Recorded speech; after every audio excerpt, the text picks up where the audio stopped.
ஜெபம். அன்பின் பரலோக பிதாவே, உம்மை நன்றியோடு துதிக்கிறோம் அப்பா, ஸ்தோதரிக்கிறோம், நன்றி செலுத்துகிறோம். உம்முடைய அன்புக்காக, உம்முடைய கிருபைக்காக, உம்முடைய இரக்கங்களுக்காக நன்றி செலுத்துகிறோம் அப்பா. உம்முடைய இரக்கம் மகா பெரியது.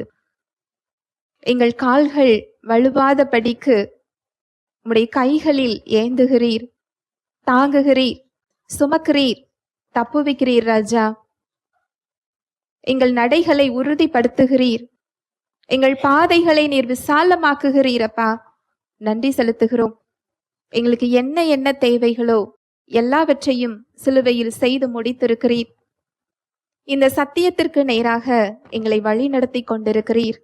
சத்திய ஆவியானவரே, வேதத்தின் இரகசியங்களை, மறைபொருட்களை எளிமையாக புரிந்து கொள்ளும் வகையில் எங்களுக்கு கற்றுக் கொடுக்கிறதற்காக நன்றி. தடைகளை, மனக்கடினத்தை இயேசுவின் நாமத்தினாலே நான் அப்புறப்படுத்துகிறேன். சத்தியத்தை தாழ்மையாக ஏற்றுக்கொள்ளக்கூடிய உணர்வுள்ள, தாழ்மையுள்ள இருதயங்களை எங்கள் ஒவ்வொருவருக்கும் தருகிறதற்காய் நன்றி செலுத்துகிறேன். எங்கள் தேவைகளை நீர் அறிந்திருக்கிறீர். எங்களுடைய ஏக்கங்கள், எங்களுடைய வலிகள், வேதனைகள், எங்களுடைய பிரச்சனைகள் எங்களை காட்டிலும் நன்றாக அறிந்திருக்கிறீர். எங்களுக்கு ஏற்ற மன்னாவை தாரும். நீர் வார்த்தையாக கடந்து வருகிறதற்காய் நான் நன்றி செலுத்துகிறேன். உம்முடைய வார்த்தையை நீர் அற்புதங்களினாலும் அடையாளங்களினாலும் உறுதிப்படுத்துகிறதற்காய் நன்றி செலுத்துகிறேன். என்னை முழுமையாக அர்ப்பணிக்கிறேன். இயேசுவின் மூலம் ஜெபிக்கிறேன் நல்ல பிதாவே, ஆமேன். Price the Lord. ஹல்லேலூயா. நன்றி இயேசுவே. கடந்த வார சத்தியத்தோட தொடர்ச்சியை நம்ம பார்க்க போறோம். ஆவிக்குரிய சகல ஆசீர்வாதங்களையும் குறித்து நம்ம பார்த்துக்கிட்டு இருக்கிறோம். எபேசியர் 1:3. நம்முடைய கர்த்தராகிய இயேசு கிறிஸ்துவின் பிதாவாகிய தேவனுக்கு ஸ்தோத்திரம். அவர் கிறிஸ்துவுக்குள் உன்னதங்களிலே ஆவிக்குரிய சகல ஆசீர்வாதத்தினாலும் நம்மை ஆசீர்வதித்திருக்கிறார். நம்முடைய கர்த்தராகிய இயேசு கிறிஸ்துவின் பிதாவாகிய தேவனுக்கு ஸ்தோத்திரம். அவர் கிறிஸ்துவுக்குள் உன்னதங்களிலே ஆவிக்குரிய சகல ஆசீர்வாதத்தினாலும் நம்மை ஆசீர்வதித்திருக்கிறார். கிறிஸ்துவுக்குள் சகல ஆவிக்குரிய ஆசீர்வாதத்தினாலும் நாம் ஆசீர்வதிக்கப்பட்டிருக்கிறோம். இந்த ஆசீர்வாதங்கள் என்ன என்ன அப்படின்னு சொல்லி நம்ம பார்த்துக்கிட்டு இருக்கிறோம்.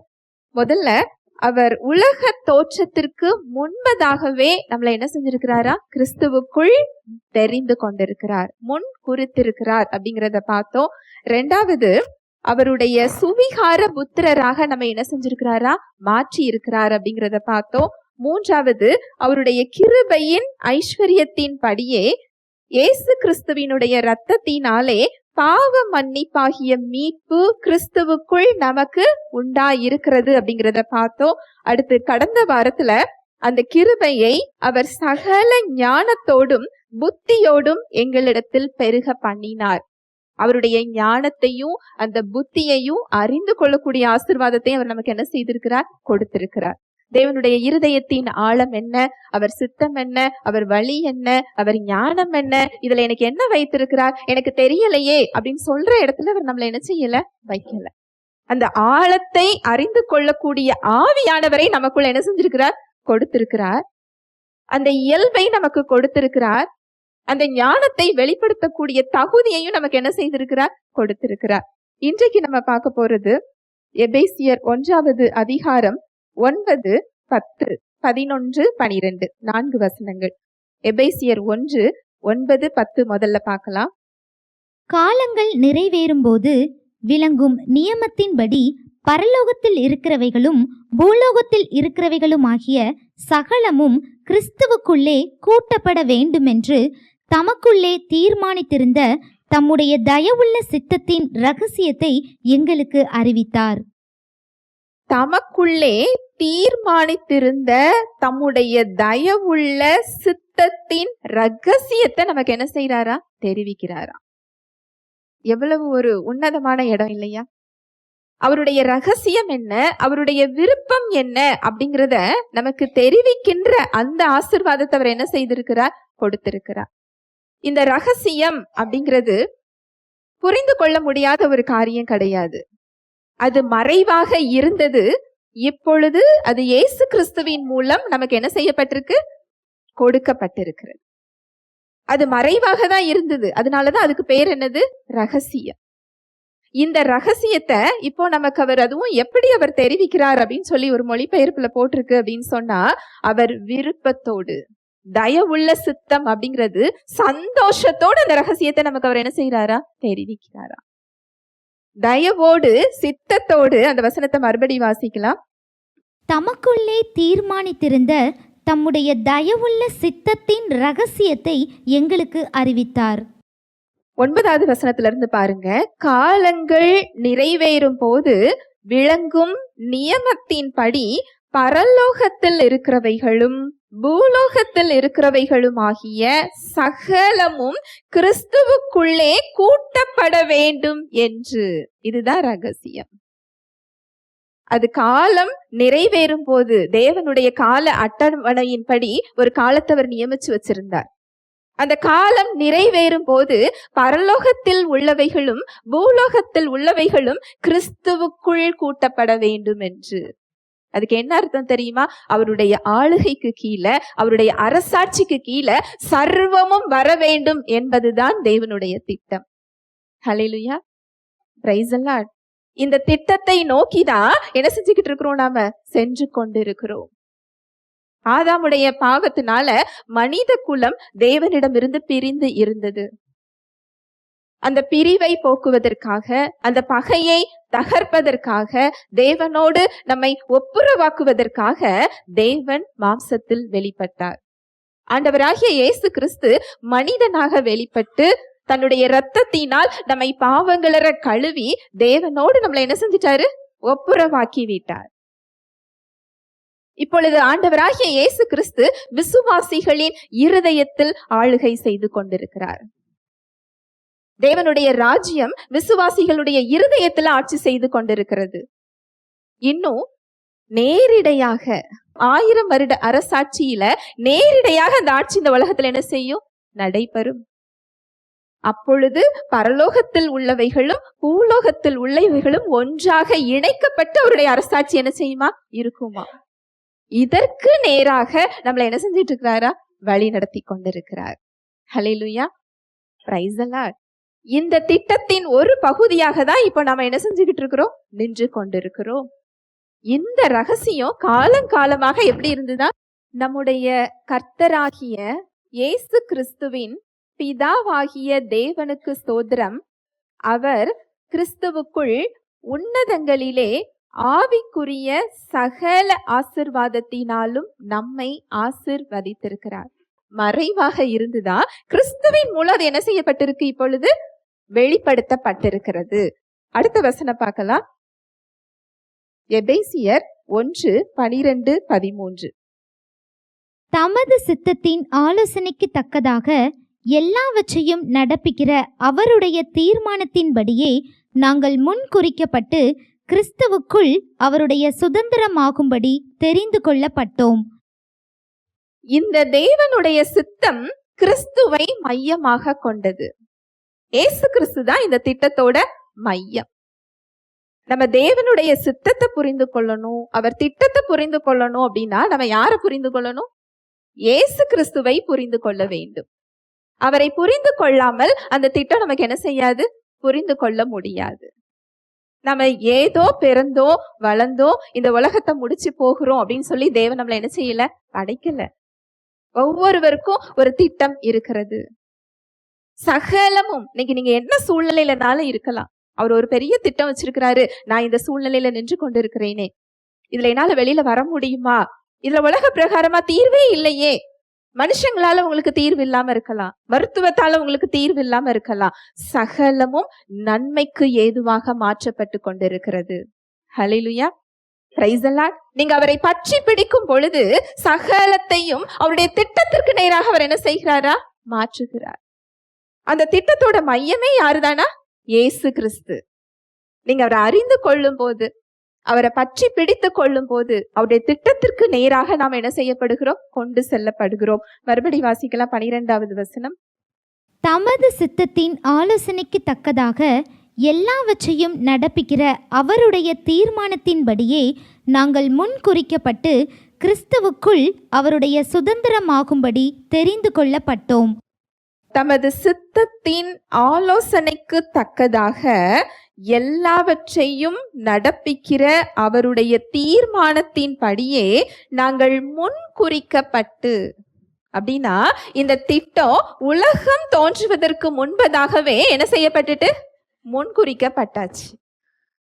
முன்குறிக்கப்பட்டாச்சு அப்படின்னு சொன்னா என்ன அர்த்தம் அப்படின்னா, நமக்கான திட்டத்தை அவர் உருவாக்கி வைத்து விட்டாருன்னு அர்த்தம். உலக தோற்றத்திற்கு முன்பதாகவே என்ன செஞ்சிட்டாரா? உருவாக்கி வைத்து விட்டார்.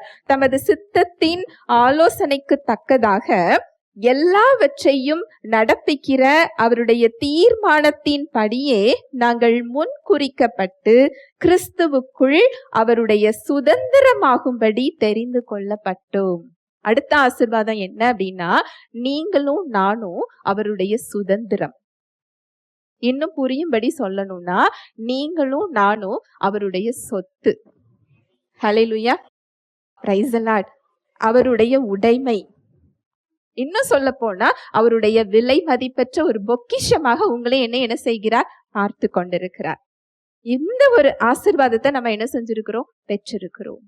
இன்றைக்கு பார்க்க போறது இதை தான் பார்க்க போறோம். இந்த உலகத்துல நமக்கு சொத்துக்கள் இருக்கலாம், விலை உயர்ந்த நம்மளுடைய உடைமைகள் இருக்கலாம். அதை நம்ம எவ்வளவு விருப்பமா வச்சிருப்போம், எவ்வளவு பத்திரமா வச்சிருப்போம் இல்லையா? பாதுகாப்பா வச்சிருப்போமா இல்லையா? ஒரு முக்கியமான விலை உயர்ந்த பொருளை நம்ம லாக்கர்ல வைப்போமா, தூக்கி வெளியில வைப்போமா? பத்திரமா நம்ம வச்சிருப்போம் இல்லையா? அது போல நீங்களும் நானும் எப்படி இருக்கிறோமா? அவருடைய சொத்தாக இருக்கிறோம், பொக்கிஷமாக இருக்கிறோம். இன்னும் சொல்ல போனா அவருடைய புதையலாக நாம என்ன செஞ்சுக்கிட்டு இருக்கிறோம். வசனம் சொல்லுது, உபாகமம் 4வது அதிகாரம் 20வது வசனம். இந்நாளில் நீங்கள் இருக்கிறது போல தமக்கு சுதந்திரமான ஜனமாய் இருக்கும்படி கர்த்தர் உங்களை சேர்த்து கொண்டு உங்களை எகிப்து என்னும் இருப்பு காலவாயிலிருந்து புறப்பட பண்ணினார். இஸ்ரேல் மக்களை குறித்து இதுல சொல்லப்பட்டிருக்கு, இந்நாளில் நீங்கள் இருக்கிறது போல தமக்கு சுதந்திரமான ஜனமாய் இருக்கும்படி கர்த்தர் உங்களை சேர்த்து கொண்டு உங்களை எகிப்து என்னும் இருப்பு காலவாயிலிருந்து என்ன செஞ்சாரா? புறப்பட பண்ணினார். இஸ்ரவேல் மக்களை அவங்களுடைய அடிமைத்தனத்திலிருந்து என்ன செய்தார்? புறப்பட செய்தார். தன்னுடைய சொத்தை, தன்னுடைய உடைமையை தான் மிகவும் பாதுகாப்பாக, நாம் பத்திரமாக, விலை உயர்ந்த பொருளாக நினைக்கின்ற ஒன்றை அடிமைத்தனத்திலிருந்து என்ன செய்கிறார்? மீட்கிறார். இஸ்ரவேல் மக்களை தன்னுடைய சுதந்திரம் என்று வேதத்தில் அவர் சொல்லுகிறார். இஸ்ரவேல் மக்களை அவர் எந்தெந்த இடத்துல எல்லாம் அவர் பாதுகாத்தார் இல்லையா? அந்த சுதந்திரம் அப்படிங்கிற வசனத்தெல்லாம் பாருங்க, ரொம்ப அழகா இருந்தது. உபாகமம் 32:9. கர்த்தருடைய ஜனமே அவருடைய பங்கு, யாக்கோபு அவருடைய சுதந்திர வீதம். கர்த்தருடைய ஜனம் அவருடைய பங்கு, யாக்கோபு அவருடைய சுதந்திர வீதம். அந்த மக்களை தன்னுடைய சொத்தாக, தன்னோட பொக்கிஷமாக, தன்னோட உடைமையாக அவர் என்ன செய்கிறார்? பார்க்கிறார். இன்னொரு வசனம், அவர் எப்படி அவங்கள வழி நடத்தினார்னு போட்டிருக்கு பாருங்க, வாசிக்கலாம். உபாகமம் 32:9, 10, 11 முதல். கர்த்தருடைய ஜனமே அவருடைய பங்கு, யாக்கோபு அவருடைய சுதந்திர வீதம். பாலான நிலத்திலும் ஊளையிடுதலுள்ள வெறுமையான அவாந்தர வெளியிலும் அவர் அவனை கண்டுபிடித்தார். அவனை நடத்தினார், அவனை உணர்த்தினார், அவனை தமது கண்மணியைப் போல காத்தருளினார். கழுகு தன் கூட்டை கலைத்து தன் குன்றுகளின் மேல் அசைவாடி தன் செட்டைகளை விரித்து அவைகளை எடுத்து அவைகளை தன் செட்டைகளின் மேல் சுமந்து கொண்டு போகிறது போல கர்த்தர் ஒருவரே அவனை வழி நடத்தினார். அந்நிய தேவன் அவரோடே இருந்ததில்லை. வசனத்தை பாருங்க. பாழான நிலத்திலும் ஊளையிடுதலுள்ள வெறுமையான அவாந்தர வெளியிலும் அவர் அவனை கண்டுபிடித்தார், அவனை நடத்தினார், அவனை உணர்த்தினார், அவனை தமது கண்மணியை போல காத்தருளினார். கழுகு தன் கூட்டை கலைத்து தன் குஞ்சுகளின் மேல் அசைவாடி தன் செட்டைகளை விரித்து அவைகளை எடுத்து அவைகளை தன் செட்டைகளின் மேல் சுமந்து கொண்டு போகிறது போல கர்த்தர் ஒருவரே அவனை வழி நடத்தினார், அந்நிய தேவன் அவரோடே இருந்தது இல்லை. பூமியில் உள்ள உயர்ந்த ஸ்தானங்களின் மேல் அவனை ஏறி வர பண்ணினார், வயலில் விளையும் பலனை அவனுக்கு புசிக்க கொடுத்தார், கண்மலையில் உள்ள தேனையும் கற்பாறையிலிருந்து வடியும் எண்ணெயையும் அவன் உண்ணும்படி செய்தார்.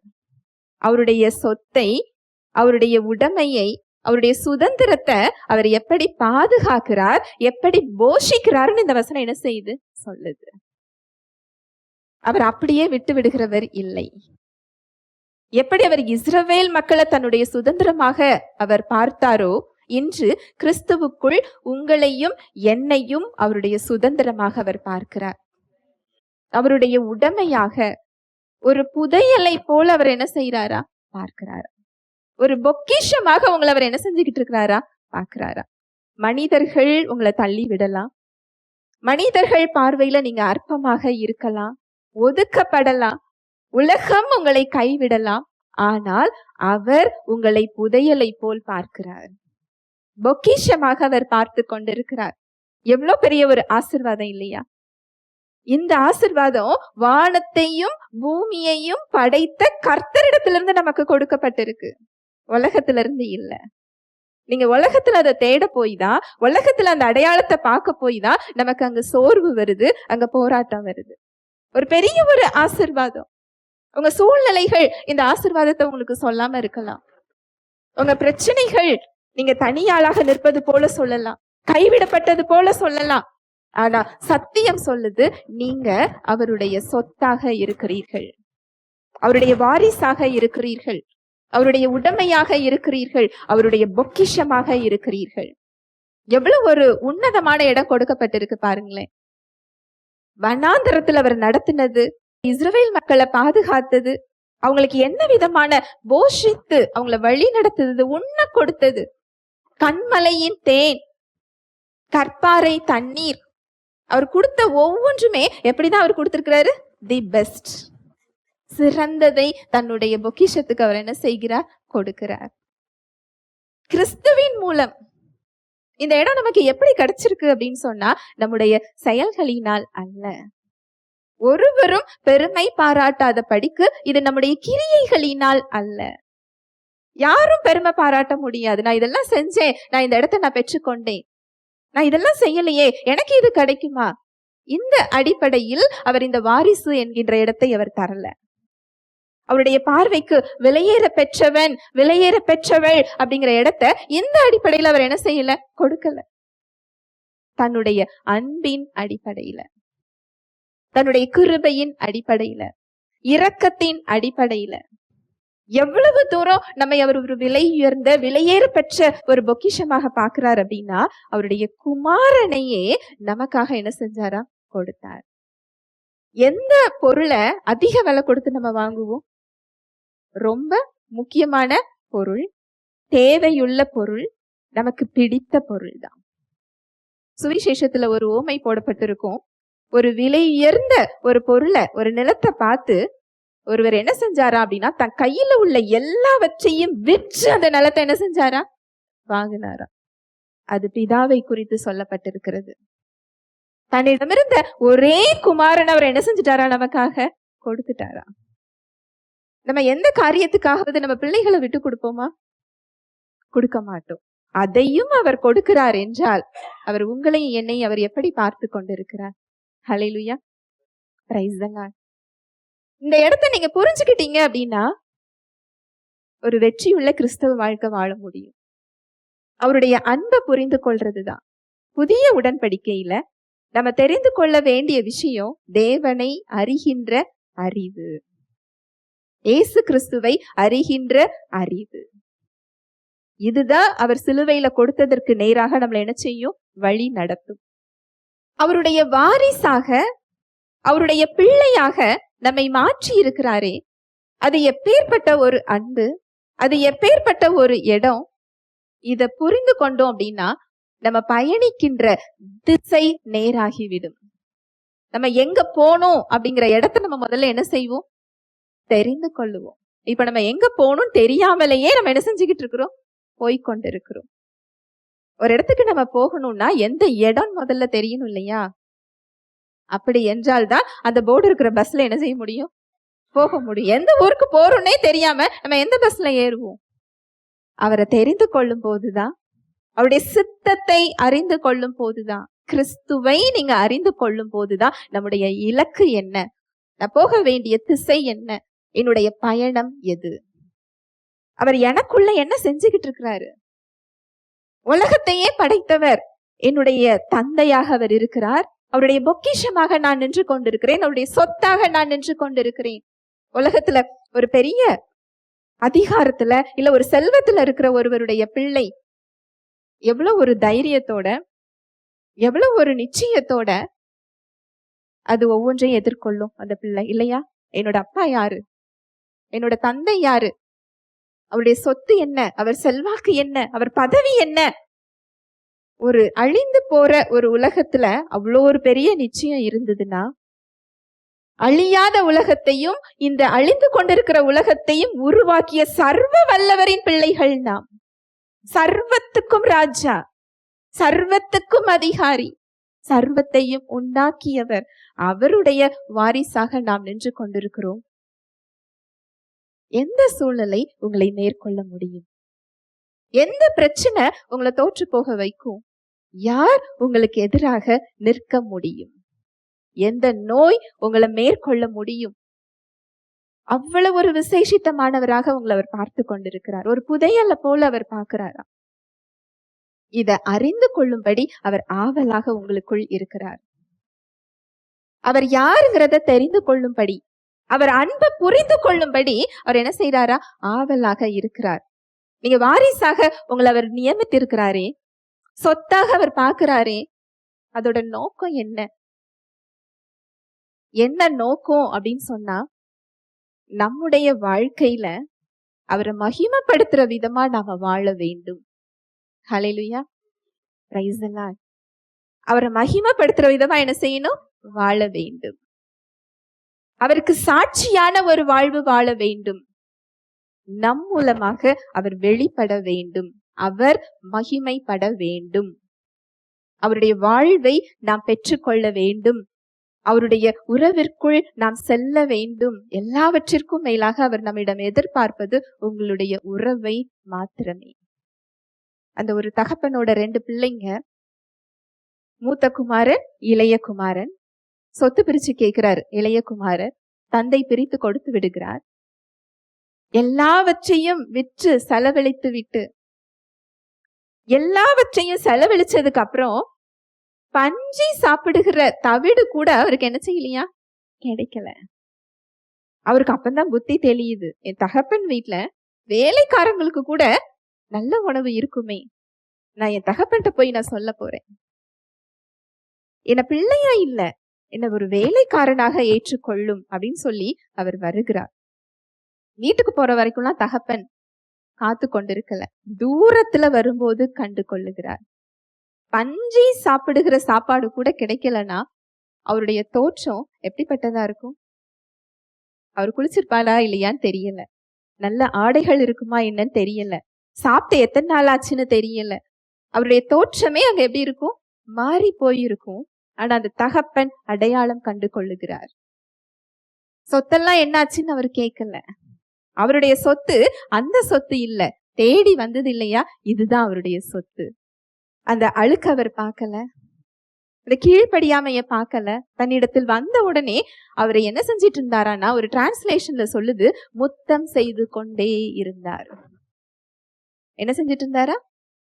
முத்தம் செஞ்சுக்கிட்டே இருந்தாரா. அவர் பேசவே விடல.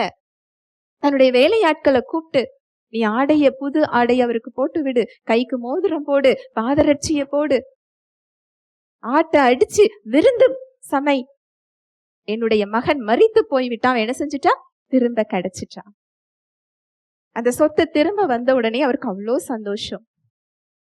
அது போலதான் இன்றைக்கு அவர் உங்களுடைய உறவை அவர் தேடி கொண்டிருக்கிறார். நம்ம ஒவ்வொரு தேவைகளுக்காக அவரை தேடுறோம். அவர் எதை தேடுறாரா? நம்மளை தேடுகிறார். உங்களை அவர் தேடுகிறார். உங்களுடைய இருதயத்தை அவர் விரும்புகிறார். உங்க வாழ்வில் அவர் ஆட்சி செய்ய, ஆளுகை செய்ய அவர் விரும்புகிறார். உங்களுக்கு சிறந்ததை கொடுக்க விரும்புகிறார். நீங்க ஒரு சின்ன சின்ன விஷயத்துல எனக்கு இது வேணும், அது வேணும், எனக்கு இது கிடைக்கலையே, எனக்கு எப்ப கிடைக்கும் நீங்க நினைக்கிறீங்க.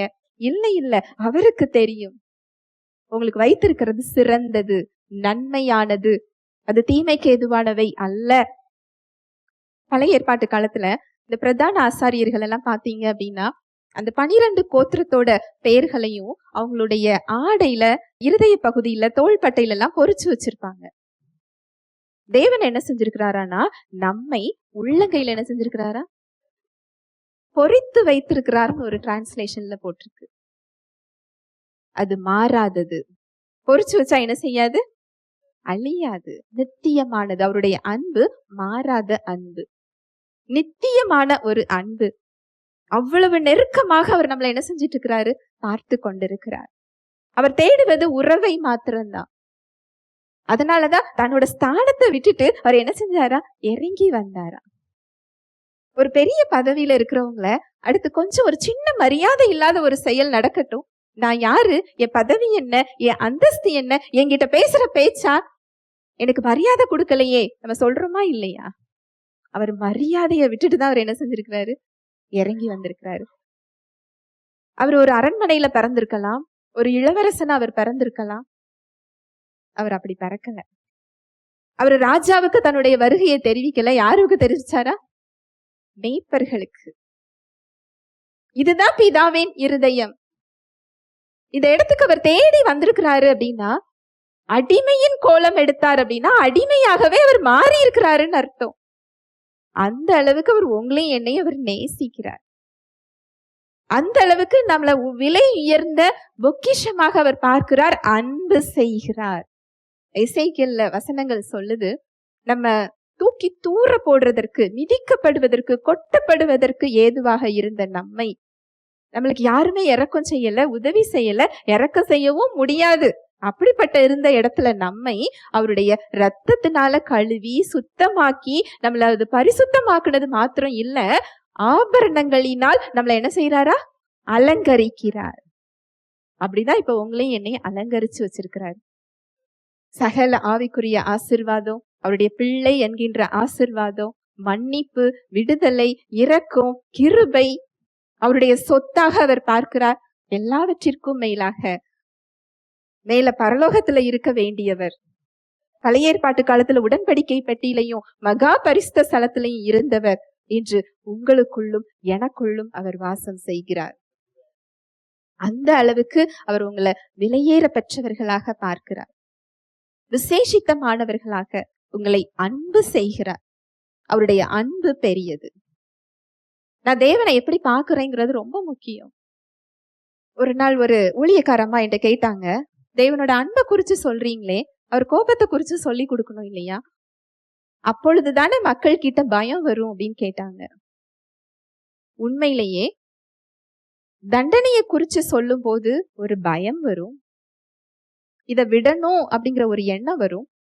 ஆனா வசனம் என்ன சொல்லுது தெரியுமா? 1 யோவான் 4:18, அன்பிலே பயமில்லை, பூரண அன்பு பயத்தை புறம்பே தள்ளும், பயமானது வேதனை உள்ளது, பயப்படுகிறவன் அன்பில் பூரணப்பட்டவன் அல்ல.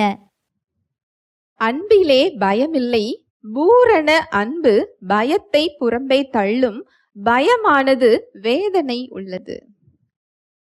தேவனுடைய தண்டனைக்கு தப்பி நிச்சயமா இயேசு கிறிஸ்துவை ஏற்றுக்கொள்ளலன்னா முடிவு வேறதான். நரகம் ஒன்று இருக்கு, சாத்தான்னு ஒருத்தன் இருக்கிறான், இதெல்லாம் நிஜம்தான். ஆனா நற்செய்தி என்னன்னா, அதிலிருந்து நாம் தப்புவிக்கப்பட்டிருக்கிறோம். அதுதான் நற்செய்தி, சுவிசேஷம் அதுதான். அதுல இருந்து நம்மளை விடுதலை கொடுப்பதற்காக, நமக்கு வாழ்வு கொடுப்பதற்காக, நம்முடைய உறவுக்காக அவர் நம்மை தேடி வந்து ஒரு பெரிய மீட்பை கொடுத்திருக்கிறார். இந்த தப்பு செஞ்சா நீ பரலோகம் போக மாட்ட, நரகத்துக்கு போவ அப்படிங்கிறது என்ன கிடையாது, நற்செய்தி கிடையாது. அது உண்மைதான், ஆனா அது என்ன கிடையாது, நற்செய்தி கிடையாது. பயத்தின் மூலம் ஒரு செயலை விட்டுட்டு நீங்க தேவன்கிட்ட வரும் பொழுது, உண்மைய சொல்லணும் அப்படின்னா சத்தியத்தின்படி பாவத்தை மேற்கொள்ளக்கூடிய சக்தி உங்க சரீரத்துக்கு கிடையாது. உங்க சிந்தனைக்கும் கிடையாது.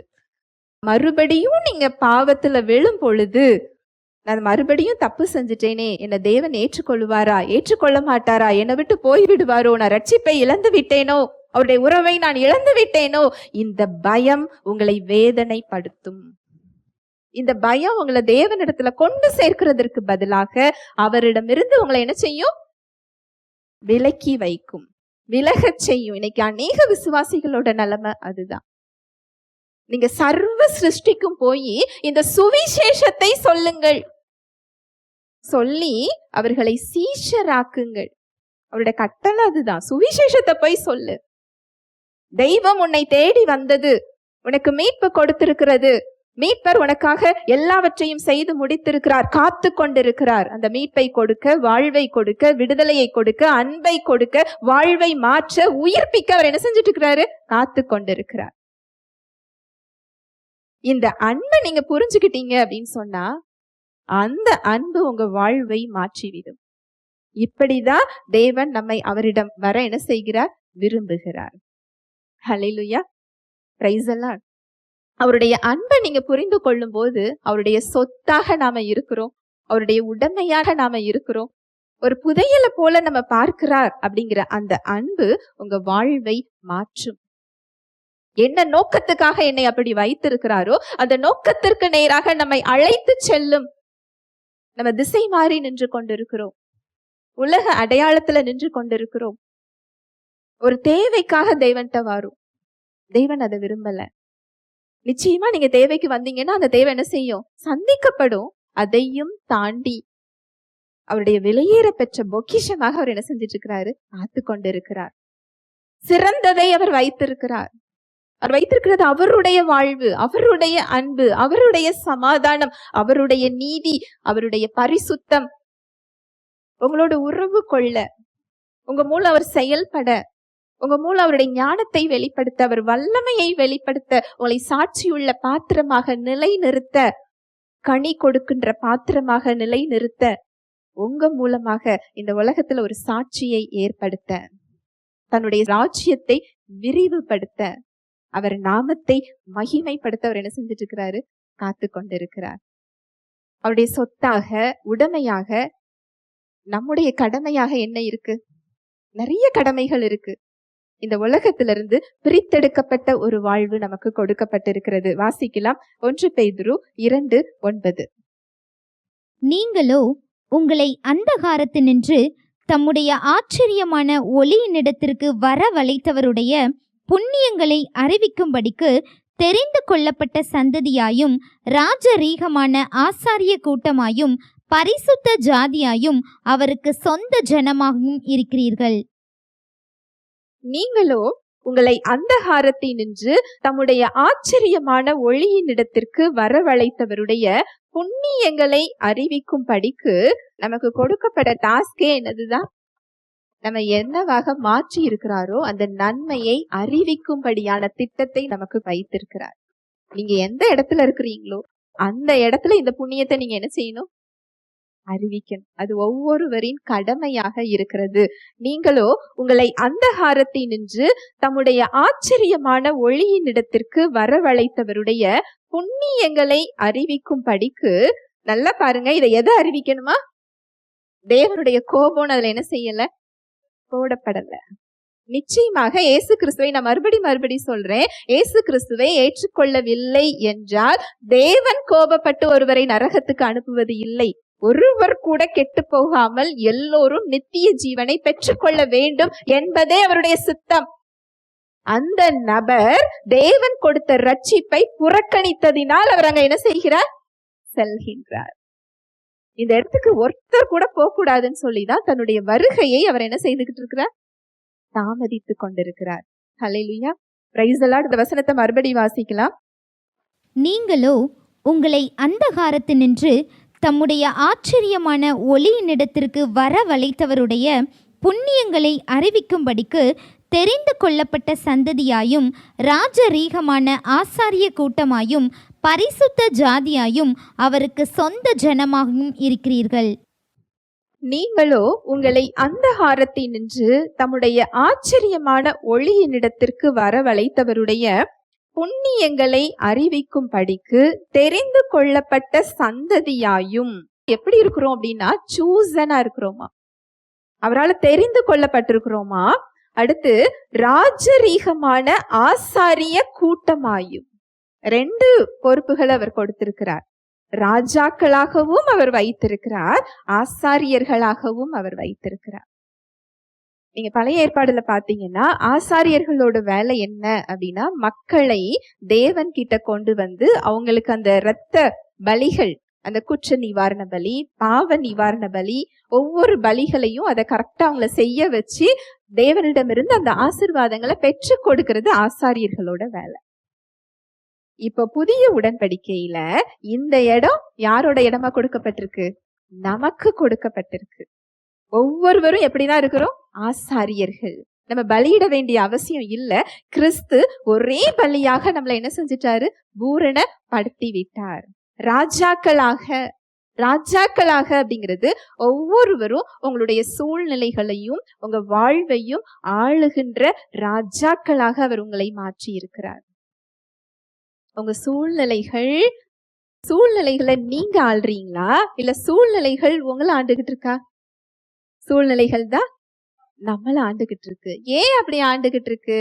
என்னை அவர் ராஜாவாக வைத்திருக்கிறார் அப்படிங்கிறது நமக்கு இன்னும் என்ன செய்யல, தெரியல. உங்களை எப்படி வச்சிருக்கிறாரா?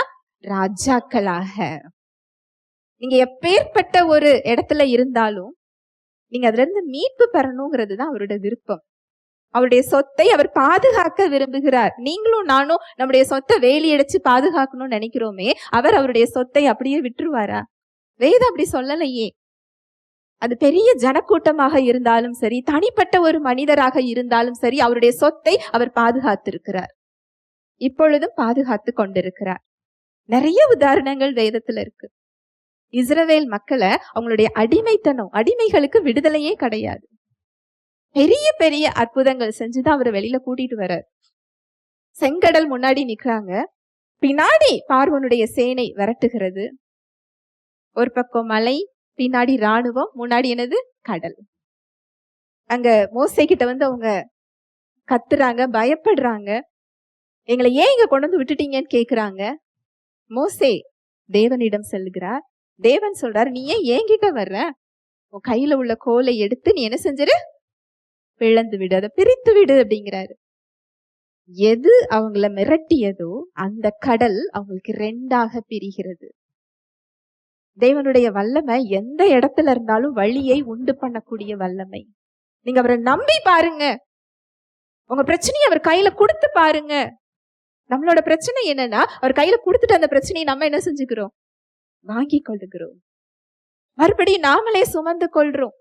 அவர்கிட்ட முழுமையாக அந்த பொறுப்பை என்ன செய்யல, கொடுக்கறது இல்ல. நீங்க கொஞ்சம் வச்சுக்கோங்க, நான் கொஞ்சம் என்ன செஞ்சுக்கிறேன், வைத்துக் கொள்ளுகிறேன். அப்படி இல்லை. நீங்க கொடுத்து பாருங்க. வழியே இல்லாத இடத்தில் வழிகளை உண்டு பண்ணுகிறவர். எது அவங்களுக்கு தடையா இருந்துச்சோ அதங்க என்ன செய்யுது? வழியை உண்டு பண்ணுகிறது. எது அவர்களை அங்கு பாதுகாத்ததோ அதே பாதுகாப்பு அவர்களுடைய எதிரிகளை அங்கு அழித்தது. எப்படிப்பட்ட ஒரு வல்லமை இல்லையா? இருபுறமும் கருக்குள்ள பட்டயம். அது உருவாக்கவும் செய்யும், அழிக்கவும் செய்து. நீங்க அந்த வார்த்தைகளை எடுத்து பாருங்க. உங்க சரீரத்துல தேவையில்லாத கிருமிகளை அது அழிக்கும், உங்களுக்கு தேவையுள்ள உறுப்புகளை அது வளர்க்கும். அதுதான் அதுக்கு பேரு தேவ மருந்துன்னு சொல்லப்பட்டிருக்கு. ஹல்லேலூயா, பிரைஸ் தி லார்ட். அந்த சொத்தை அவர் பாதுகாக்கிறார்.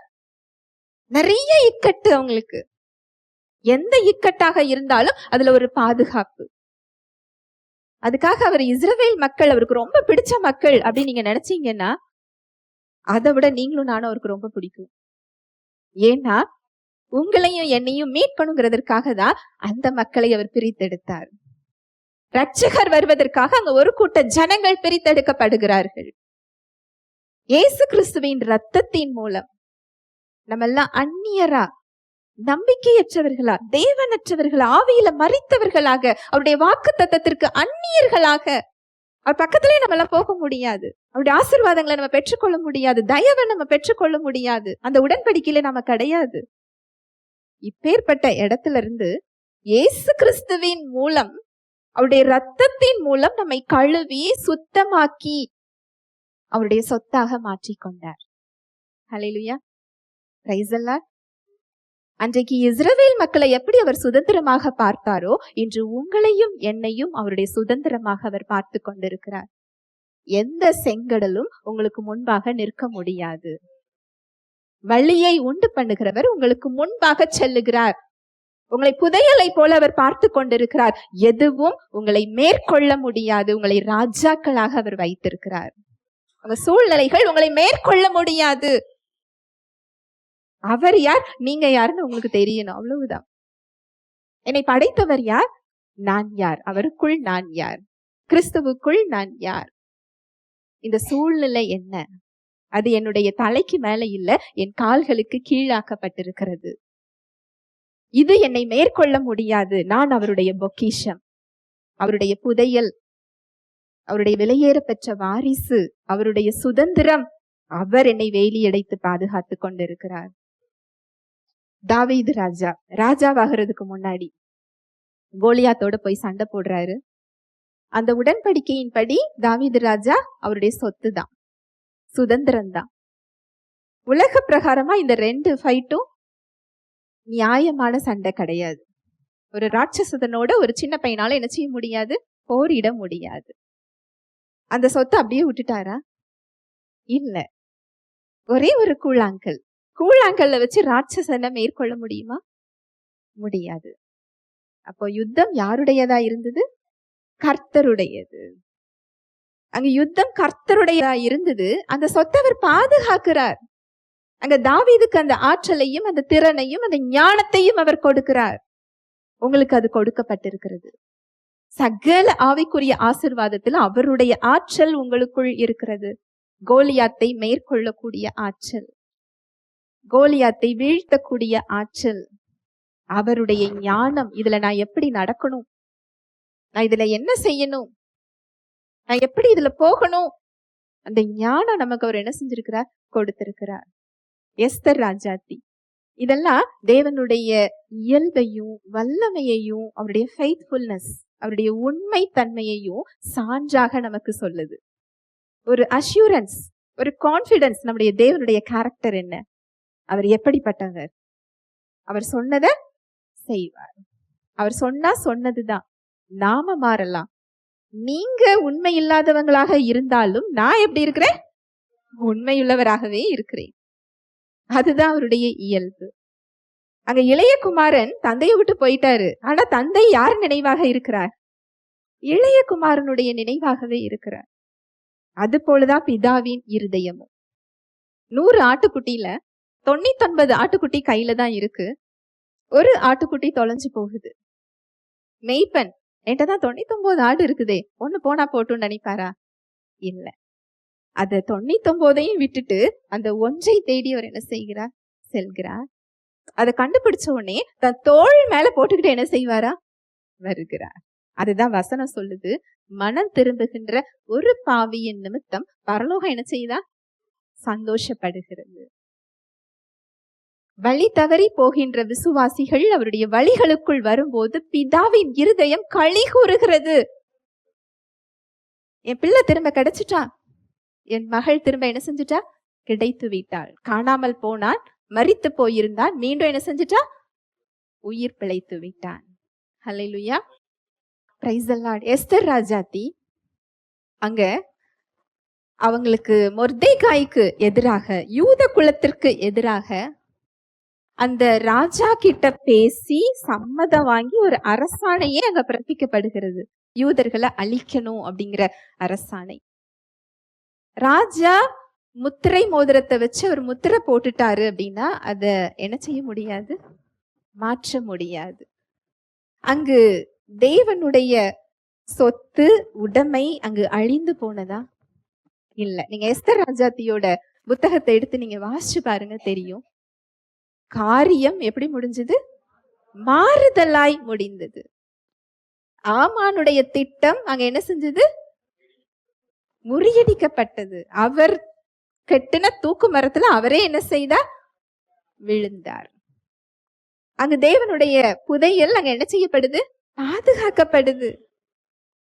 அவர் நினைச்சா எந்த வழியை உண்டு பண்ண முடியும். அவர் உங்களை பாதுகாக்கிறதற்கு அவர் காத்து கொண்டிருக்கிறார். அவர் அதுதான் உங்க வாழ்க்கையில் அவர் விரும்புகிறார். ஒன்றே ஒன்று, நீங்க அதை விசுவாசிக்க சொல்லுகிறார். அவரை அறிந்து கொள்ள சொல்லுகிறார். அவருடைய அன்பை புரிந்து கொண்டு அதுல இளைப்பாற சொல்லுகிறார். என்ன செய்யணுமா? அவருடைய அன்புல இளைப்பாற வேண்டும். நம்ம பிரச்சனை முடிஞ்சாதான் நமக்கு இளைப்பாறுதல் வரும் நம்ம என்ன செய்யறோம் நினைக்கிறோம். பிரச்சனைக்கு மத்தியில அவருடைய அன்புல நீங்க இளைப்பாறும் பொழுது உங்க பிரச்சனை என்ன செஞ்சிடும்? மாறிவிடும். ஹல்லேலூயா, பிரைஸ் எல்லாம். எல்லா நாடுகளுக்கும் அந்த அரசாணை போயிட்டு, இத்தனாம் தேதி இவ்வளவு நேரத்துல இந்த யூதர்கள் எல்லாம் கொலை செய்யப்பட வேண்டும். நீங்க யோசிச்சு பாருங்களேன், அந்த அளவுக்கு போன ஒரு விஷயம் அங்க மாறுதலா என்ன செய்யுது? முடியுது. தேவனுடைய சுதந்திரம் பாதுகாக்கப்படுகிறது. அவரே அவனை வழி நடத்தினார், வேற யாரும் இல்லை. அங்க ராஜாவுக்கு தூக்கம் வரல. ராஜா யாரோட கையில இருக்கிறாரு? தேவனுடைய கரத்தில் இருக்கிறார். ஹல்லேலூயா. உங்களுக்கு எதிராக இருக்கிற மனிதர்கள் யார் கரத்துல இருக்கிறாங்க? தேவனுடைய கரத்தில். உங்களுக்கு ஒண்ணு வேணும்னா அவரால் தூக்கம் வராம போக என்ன செய்ய முடியும்? பண்ண முடியும், உணர்த்த முடியும். உங்கள் சார்பில் அவர் வழக்காடி கொண்டிருக்கிறார், பேசிக் கொண்டிருக்கிறார், செயல்பட்டு கொண்டிருக்கிறார். உங்களை ஒரு புதையலை போல அவர் பார்க்கிறார், பொக்கிஷமாக பார்க்கிறார். ஒரு ஜன கூட்டத்தையும் அவர் மீட்கிறார், தனிப்பட்ட புதையலையும் அவர் என்ன செய்கிறார்? மீட்கிறார். இன்னும் சொல்லிக்கிட்டே போகலாம். தானியேல், அவருக்கு எதிராக உள்ளவர்கள் அவர்கிட்ட வேற விஷயத்துல குற்றம் கண்டுபிடிக்க முடியல. தேவனுடைய விஷயத்துலதான் தானியேல் என்ன செய்ய மாட்டாரு? விட்டு கொடுக்க மாட்டார் என்று தெரிந்து அவருக்கு விரோதமாக ஒரு சட்டத்தை ஏற்று வச்சிடுறாங்க. ராஜாவுக்கு தானியேல ரொம்ப பிடிக்கும். சட்டத்தின்படி அவர் சிங்கக்கபிக்குள்ளதான் என்ன செய்யணும்? போடப்படணும். ஏன்னா அவர் ராஜாவை என்ன செய்யல? வணங்கல. அவரை தூக்கி சிங்கக்கபிக்குள்ள போடுறாங்க. அந்த வசனத்தை பாருங்க, தானியேல் 6வது அதிகாரம் 22வது வசனம். சிங்கங்கள் என்னை சேதப்படுத்தாதபடிக்கு தேவன் தம்முடைய தூதனை அனுப்பி அவைகளின் வாயை கட்டி போட்டார். அதேனென்றால் அவருக்கு முன்பாக நான் குற்றமற்றவனாய் காணப்பட்டேன். ராஜாவாகிய உமக்கு முன்பாகவும் நான் நீதி கேடு செய்ததில்லை என்றான். அதாவது அதிகாலையிலேயே ராஜாவுக்கு தூக்கம் வராது. ஏன்னா அவருக்கு தானியேல ரொம்ப பிடிக்கும். நல்லா கவனிங்க, தானியேல் தேவனுடைய உடன்படிக்கைக்கு கீழே உள்ள ஒருவர். அவர் சிறை பிடிக்கப்பட்டு பாபிலோனுக்கு கொண்டு செல்லப்படுகிறார். அங்க புற ஜாதிகளான ராஜாக்கள், 5 ராஜாக்கள் கிட்ட தானியேல் ராஜாவுக்கு அடுத்த பதவியில இருந்தாராம். அப்படின்னா என்ன அர்த்தம் தெரியுமா? அவருக்கு கீழே தான் அந்த தேசத்துல உள்ள அதிகாரிகள் இருந்தாங்க. நான் இந்த இடத்துல நான் இருக்கிறேனே, அந்த இடத்துல இருக்கிறேனே, எனக்கு உயர்வு இல்லையே, எனக்கு இந்த இடத்துல நான் இருக்கிறதுனால எனக்கு இப்படி இருக்கு, அப்படி கிடையாது. எந்த இடத்துல இருந்தாலும் அதில் உயர்வாக இருக்கக்கூடிய ஆசீர்வாதத்தை அவர் என்ன செய்திருக்கிறார்? நமக்கு கொடுத்திருக்கிறார். அங்கு சிங்கக்கபிக்குள்ள தூக்கி போடுறாங்க. அதிகாலமே ராஜா அங்க ஓடி போறார். நீ இடைவிடாமல் ஆராதிக்கிற தேவன் உன்னை தப்புவிக்க வல்லவராய் இருந்தாரா? அவர் கேட்கிறாரு. அதுக்கு தானியேல் சொல்றார் பாருங்க, வாசிக்கலாம் 21. அப்பொழுது தானியேல், ராஜாவே, நீர் என்றும் வாழ்க. சிங்கங்கள் என்னை சேதப்படுத்தாதபடிக்கு தேவன் தம்முடைய தூதனை அனுப்பி அவைகளின் வாயை கட்டி போட்டார். அதேனென்றால் அவருக்கு முன்பாக நான் குற்றமற்றவனாய் காணப்பட்டேன். சிங்கம், அதுவும் அதை ஒரு வாரம் பட்னி போட்டு வச்சிருந்தாங்களாம். ஒரு வாரம் பட்னி போட்டு வச்சிருந்த சிங்கத்துக்கு தானியேல மேல இருந்து தூக்கி போட்டா அது உண்மையிலேயே அது என்ன செய்யணும்? கீழே கூட விடாது. அது என்ன செஞ்சிருக்கும்? கேட்ச் பண்ணிருக்கணும் இல்லையா? ஆனா அங்க சிங்கங்களின் வாய் என்ன செய்யுது? கெட்டப்படுகிறது. நீங்க இதெல்லாம் எடுத்து தியானிச்சு பாருங்க. அவருடைய அன்பும் வல்லமையும் அவருடைய உண்மை தன்மையும் உங்களுக்கு புரியும். அங்க பிரச்சனைகளின் இயல்பு என்ன செய்யப்படுகிறது? மாற்றப்படுகிறது. சிங்கத்தோட இயல்பையே அவர் என்ன செய்கிறார்? மாற்றுகிறார். தன்னுடைய சொத்தை பாதுகாக்கிறதற்கு அவர் எப்படி செயல்படுறார் பாருங்க. அப்போ உங்க பிரச்சனைகளின் இயல்பை அவர் மாற்ற முடியுமா? முடியாதா? நிச்சயமாக முடியும். அதற்கு வல்லமை உள்ளவராக, அதற்கு உண்மை உள்ளவராக இருக்கிறார். அடுத்து சொல்லப்பட்டிருக்கு பாருங்க, அதென்னவென்றால், அவருக்கு முன்பாக நான் குற்றமற்றவனாய் காணப்பட்டேன், ராஜாவாகிய உமக்கு முன்பாகவும் நான் நீதிகேடு செய்ததில்லை என்றார். இந்த வசனத்தின்படி இன்னொரு வசனத்தை பார்க்கலாம். எபேசியர் 1:4. தமக்கு முன்பாக நாம் அன்பில் பரிசுத்தமுள்ளவர்களும் குற்றமில்லாதவர்களுமாய் இருப்பதற்கு அவர் உலக தோற்றத்துக்கு முன்னே கிறிஸ்துவுக்குள் நம்மை தெரிந்து கொண்டபடியே. உங்களையும் என்னையும் இயேசு கிறிஸ்துவின் ரத்தம் என்ன செஞ்சிருக்குதா? குற்றம் இல்லாதவர்களாய் மாற்றி இருக்கிறது. இப்பேற்பட்ட ஒரு ஆசீர்வாதத்தை அவர் கொடுத்திருக்கிறாரு. அங்க தானியேல் என்ன சொல்றார் பாருங்க, நான் குற்றமற்றவனாக நான் அவருக்கு முன்னாடி நான் இருந்தேன். இங்க தேவனுக்கு முன்னாடி நாம எப்படி நின்னுகிட்டு இருக்கிறோம்? குற்றமற்றவர்களாக. இயேசு கிறிஸ்துவின் ரத்தம் நம்மை பாவங்களற கழுவி நம்மை நீதிமானாக்கி நம்மை பரிசுத்தமாக்கி குற்றமற்றவர்களாய் அது மாற்றி இருக்கிறது. அங்கு தானியேலுக்காக எப்படி சிங்கங்களின் வாய் கட்டப்பட்டதோ, தானியேல் எப்படி ஒரு சூழ்நிலையை ஆளுகிறவராக இருந்தாரோ, அதே இடம் இன்றைக்கு நமக்கும் கொடுக்கப்பட்டிருக்கிறது. அதனாலதான் சூழ்நிலைகளை ஆளுகிற ராஜாக்களாக நம்மை அவர் மாற்றி இருக்கிறார். ஏன்னா தேவன் இப்போ உங்களை பார்க்கறது எப்படி பார்க்கிறாருன்னா, ஏன் விலையேற பெற்றவர்களா பார்க்கிறார் அப்படின்னா, உங்களில் கிறிஸ்துவை காண்கிறார். நம்மள யார பார்க்கிறாரா? கிறிஸ்துவை பார்க்கிறார். உங்களிடமுள்ள சிறந்ததை அவர் பார்க்கிறார்.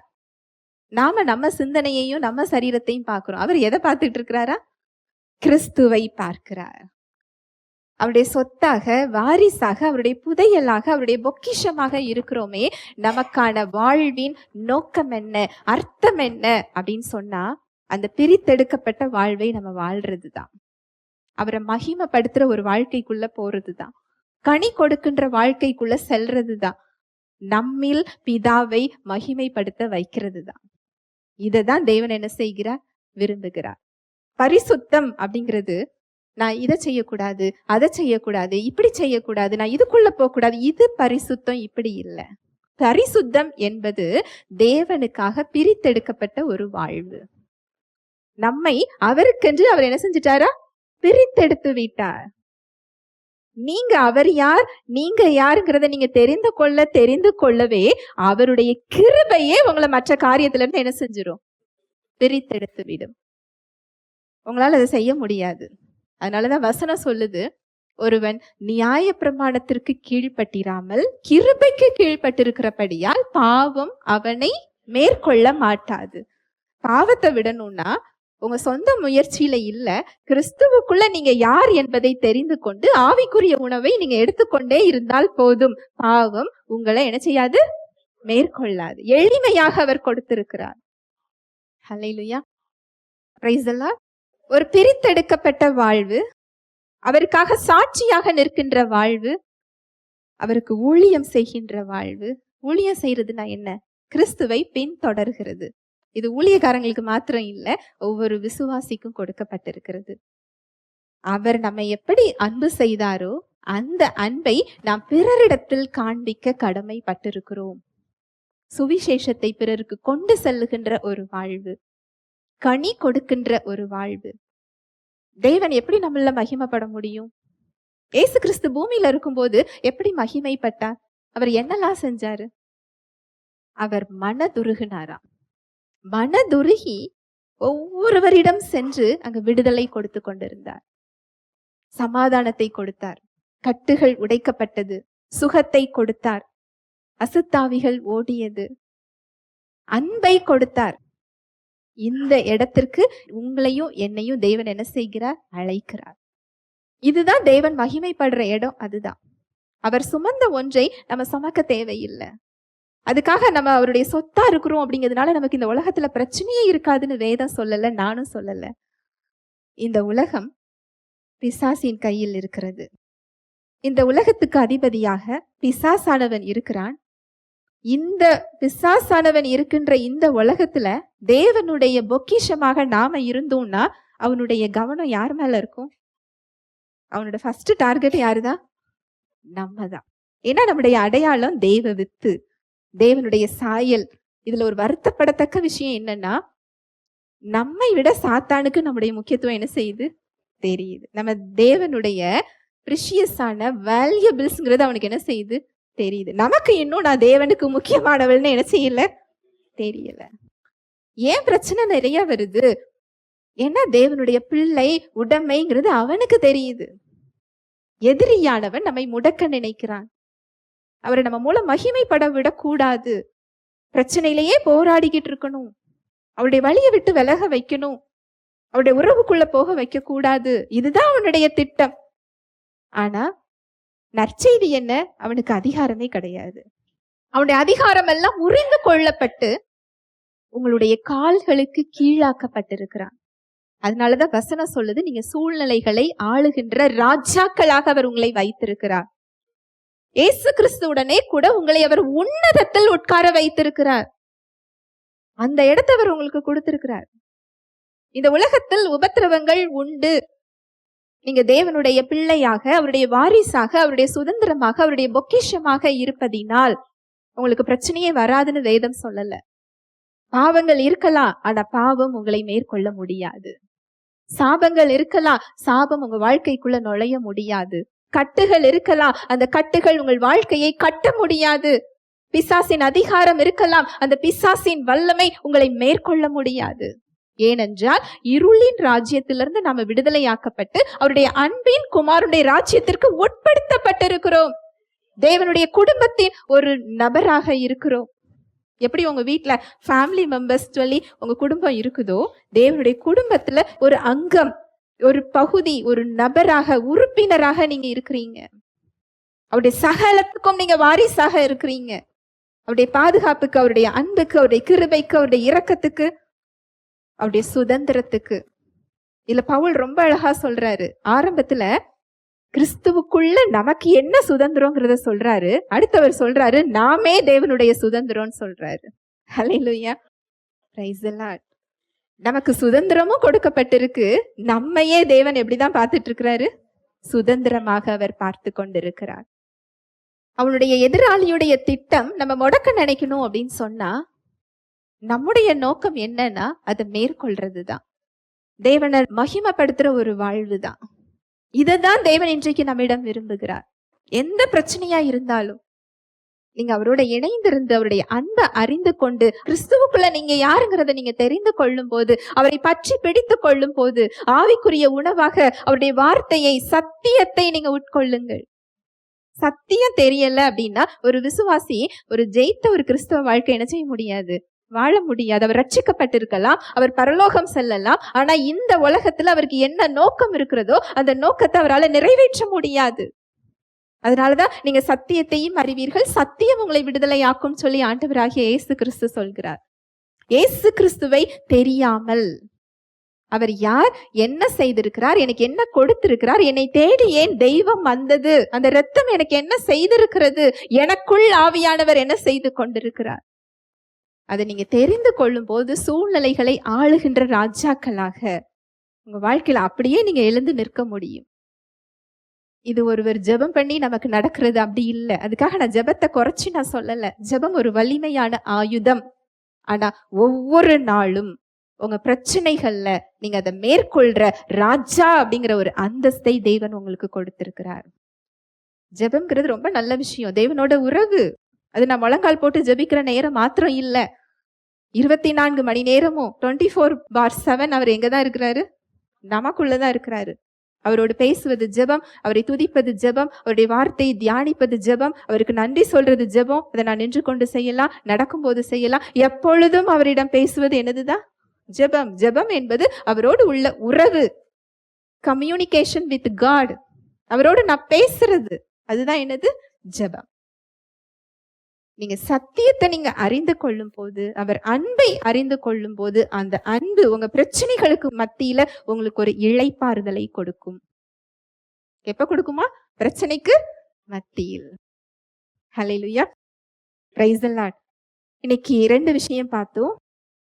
காலம் நிறைவேறின பொழுது சகலமும் கிறிஸ்துவுக்குள் கூட்டப்பட வேண்டும் என்ற அந்த ரகசியத்தை நமக்கு அவர் என்ன செய்யறாரா? அறிவித்திருக்கிறார். கிறிஸ்துவின் மூலம் இந்த மறைவாக இருந்த ரகசியம் நமக்கு அறிவிக்கப்பட்டிருக்கிறது. 2வது, தேவனுடைய பார்வையில நீங்க விசேஷித்தமானவர்களாக, விலையேற பெற்றவர்களாக, பொக்கிஷமாக, அவருடைய சுதந்திரமாக, அவருடைய உடைமையாக நீங்கள் இருக்கிறீர்கள். இந்த சுதந்திரத்தை நம்ம அனுபவிக்கிறோம். நமக்கு ஒரு கடமையும் இருக்கு. அவரை மகிமைப்படுத்துகின்ற ஒரு வாழ்வு, பிரித்தெடுக்கப்பட்ட ஒரு வாழ்வு, அவருக்கு சேவை செய்கின்ற ஒரு வாழ்வு நமக்கு திட்டமாக என்ன செய்யப்பட்டிருக்கு, கொடுக்கப்பட்டிருக்கிறது.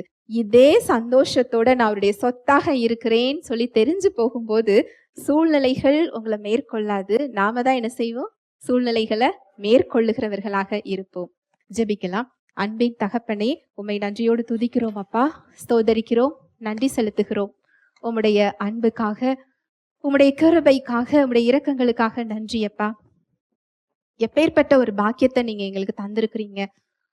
குப்பையாக கடந்த எங்களை, மரித்து போயிருந்த எங்களை, அந்நியர்களாக தேவன் நற்று இருந்த எங்களை, மீட்கவே பட முடியாத இடத்தில் இருந்த எங்களை தேடி வந்து மீட்டெடுத்து உம்முடைய இரத்தத்தினால் கழுவி சுத்தமாக்கி உம்முடைய பிள்ளையா எங்களை நீர் மாற்றி உம்முடைய ஆபரணங்களினால் எங்களை அலங்கரித்து நீர் அழகுபடுத்தி கொண்டிருக்கிறீர். உம்முடைய பார்வையில் விலையேற பெற்ற பிள்ளைகளாக நாங்கள் இருக்கிறோம். உம்முடைய புதையலாக, உம்முடைய பொக்கிஷமாக நாங்கள் இருக்கிறோம் என்ற சத்தியத்தை இன்று எங்களுக்கு நீர் கற்றுக் கொடுத்திருக்கிறீர். எங்களை இவ்வளவாய் நீர் அன்பு செய்து கொண்டிருக்கிறீர். எங்களுடைய உறவுக்காக நீர் ஏங்கிக் கொண்டிருக்கிறீர். எங்களில் நீர் செயல்பட விரும்புகிறீர். எங்களை உமக்கென்று நீர் பிரித்தெடுத்திருக்கிறீர். எங்களுடைய வாழ்வில் நீர் மகிமைப்பட விரும்புகிறீர். உம்முடைய மீட்பையும் வாழ்வையும் வல்லமையையும் அனுபவிக்க எங்களுக்கு நீர் கொடுத்திருக்கிறீர். நன்றி செலுத்துகிறோம் ராஜா. வந்திருக்கிற ஒவ்வொருவரையும் உடைய கரத்தில் தருகிறேன். என்ன தேவையில வந்தாங்களோ அவர்களோடு நீர் பேசியதற்காக நன்றி, இடைப்பட்டதற்காக நன்றி, உம்முடைய அன்பை அறிந்து கொள்ள செய்ததற்காக நன்றி, சமாதானத்தை, சந்தோஷத்தை அவர்கள் பெற்று கொண்டதற்காய் நான் நன்றி செலுத்துகிறேன் ராஜா. உம்முடைய அன்பை அறிந்து விசுவாசிக்க கூடிய அந்த பிரகாசம் உள்ள மனக்கண்களை நீங்க ஒவ்வொருவருக்கும் கொடுக்கிறதற்காய் நன்றி ராஜா. அவங்க சூழ்நிலைகள்ல ஆளுகிற ராஜாக்களாக நீர் எங்களை நீர் வைத்திருக்கிறீர். நாங்க இருக்கின்ற இடத்தில் மக்களை கிறிஸ்துவினிடம் வழி நடத்தக்கூடிய ஆசாரியர்களாக எங்களை நீர் உருவாக்கி கொண்டிருக்கிறீர். நன்றி செலுத்துகிறோம். உடைய பார்வையில் குற்றமற்றவர்களாக, பரிசுத்தர்களாக எங்களை நீர் மாற்றி இருக்கிறீர். நன்றி செலுத்துகிறோம் ராஜா. உம்முடைய சுதந்திரத்தை நீர் வேலி அடைத்து பாதுகாக்கிறீர். அதை பொக்கிஷமாக நீர் பாதுகாக்கிறீர். எப்பேற்பட்ட இடத்தில் இருந்தாலும் அதில் மீட்பையும் விடுதலையையும் கொடுக்க நீர் போதுமானவராக இருக்கிறீர். வல்லமை நிறைந்தவராக இருக்கிறீர். எங்கள் சார்பில் நீர் நின்று கொண்டிருக்கிறீர். இந்த சத்தியத்தை இன்று எங்களுக்கு கற்றுக் கொடுத்திருக்கிறீர். நன்றி செலுத்துகிறேன் ராஜா. வந்திருக்கிற ஒவ்வொருவருடைய கரத்தில் தருகிறேன். அவங்க தேவைகள் சந்திக்கப்பட்டதற்காக நன்றி. அவங்க வாழ்க்கையில சரீரத்துல என்ன கட்டுகள்ல இருக்கிறாங்களோ எல்லா பாவ சாப நோயின் கட்டுகளும் இருளின் அந்தகாரங்களும் இயேசுவின் நாமத்தினாலே நான் அப்புறப்படுத்துகிறேன். சிலுவையில் நீர் கொடுத்த தேவ சுகத்தை, தேவ அன்பை, தேவ சமாதானத்தை, தேவ வாழ்வை இயேசுவின் நாமத்தினாலே ஒவ்வொருவரது சரீரங்களிலும் வாழ்விலும் நான் கட்டவிழ்கிறேன். அவங்க செய்வதெல்லாம் வாய்க்க செய்கிறதற்காய் நன்றி. தேவ சமாதானம், தேவ அன்பு, தேவ ஆசீர்வாதம் அவங்க சிந்தனைகளையும் சரீரத்தையும் ஆளுகை செய்கிறதற்காய் நான் நன்றி செலுத்துகிறேன். இயேசுவின் நாமத்தினால நான் ஆசீர்வதிக்கிறேன். தடைகளை நீக்கி போடுகிற ஜெய கிறிஸ்து உங்கள் முன் செல்கிறதற்காய் நன்றி. உங்களுடைய பாதுகாப்பின் கரம் கூட இருந்து வழி நடத்துகிறதற்காய் நன்றி. இயேசுவின் மூலம் ஜெபிக்கிறேன் நல்ல பிதாவே, ஆமென்.